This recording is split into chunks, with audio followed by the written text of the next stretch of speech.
Avec votre permission, Monsieur le Président, ma collègue a... Absolument, cher collègue. Il vous reste 6 minutes pour ce faire. Merci, Monsieur le Président. Alors, bonjour à tous. J'ai une question.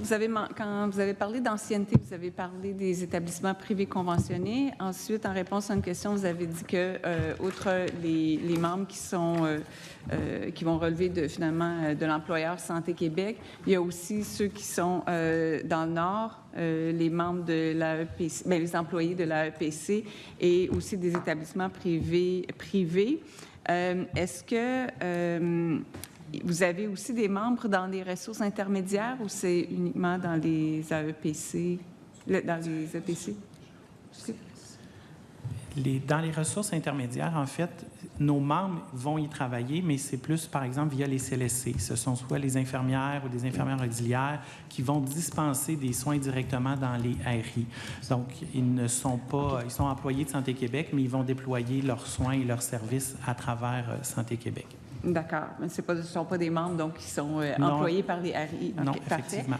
Et puis, est-ce qu'il y a une difficulté de déploiement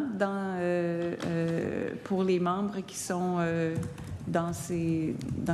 au sein de ces plus petits employeurs? Notre plus gros enjeu, c'est souvent pour les établissements privés conventionnés parce qu'eux ont un mode de financement qui est complètement différent du réseau public. Donc, bien qu'on négocie au national les mêmes conditions, les mêmes éléments qui devraient normalement s'appliquer, à chaque fois qu'on réalise le déploiement, comme on est actuellement en train de le faire, dans les établissements privés conventionnés, ça reste toujours très difficile. Oui, c'est ça, parce qu'il faut qu'ils soient capables de payer les conditions. C'est souvent ce que les employeurs nous opposent comme difficulté de recevoir l'argent qui vient avec les modalités qui ont été négociées. Je ne sais pas si vous avez pu voir ou entendre tout à l'heure la recommandation 4 de la CSQ pour ce qui est du Nord, parce que c'est long avant que les choses se terminent. Est-ce que vous avez le même enjeu? Est-ce que c'est leur...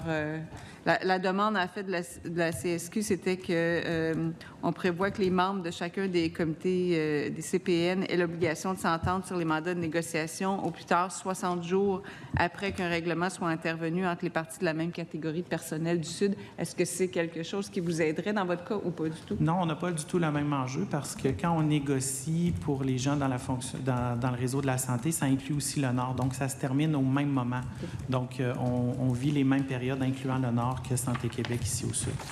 Parfait. Puis, vous aviez aussi, à la page 13 de votre mémoire, la recommandation 5. Pour l'article 21, c'était de remplacer le délai de 180 jours par 300 jours. Il me semble que 300 jours, c'est presque une année complète. Pour moi, ça me semble très long, mais peut-être que vous pourriez nous... La question est bonne, merci. En fait, comme organisation syndicale, le processus de négociation, nous, doit débuter très, très tôt parce qu'on doit consulter nos membres. On a 80 000 membres à consulter. Donc, plus tôt on sait sur quoi va porter la négociation, plus ça va être facile de cibler d'emblée la consultation qu'on va faire auprès de nos membres. On a déjà eu les échanges avec Mme Lebel à cet effet-là. On veut être capable de parler d'un sujet précis durant la négociation. Si on l'apprend à seulement 180 jours, bien à 180 jours, nous autres, notre projet de convention collective, il est déjà fait. Nos consultations sont déjà terminées. Donc, on a déjà en main nos priorités sur nos enjeux de négociation. Donc, c'est pour ça qu'on souhaite l'avoir plus tôt pour être capable d'avoir une consultation qui soit vraiment axée sur quels vont être les sujets à la table de négociation pour qu'on soit efficace rendu dans le processus de négociation. Okay. Merci. Est-ce qu'il reste du temps, Monsieur le Président? 2 minutes, chers collègues. D'accord. Bien, dans ce cas-là, j'aimerais peut-être vous entendre sur votre recommandation qui concerne l'article 77. Où vous proposez d'abroger le 3e alinéa de l'article 111.11 du Code du travail. Oui. Est-ce que vous pouvez nous expliquer le bien fondé de cette recommandation? Oui, en fait, vous savez, annoncer une grève puis la réaliser dans le réseau de la santé, ça amène son lot de défis. Et actuellement, les règles nous dictent qu'il faut avoir terminé la grève pour être capable d'annoncer la suivante. Donc, on s'est retrouvé dans l'exemple passé où est-ce qu'entre la 2e et la 3e séquence de grève, on était prêt à annoncer puis d'aviser les employeurs dans le réseau que nos prochaines dates de grève mais la loi nous obligeait d'attendre que la dernière journée de grève soit réalisée pour produire les avis.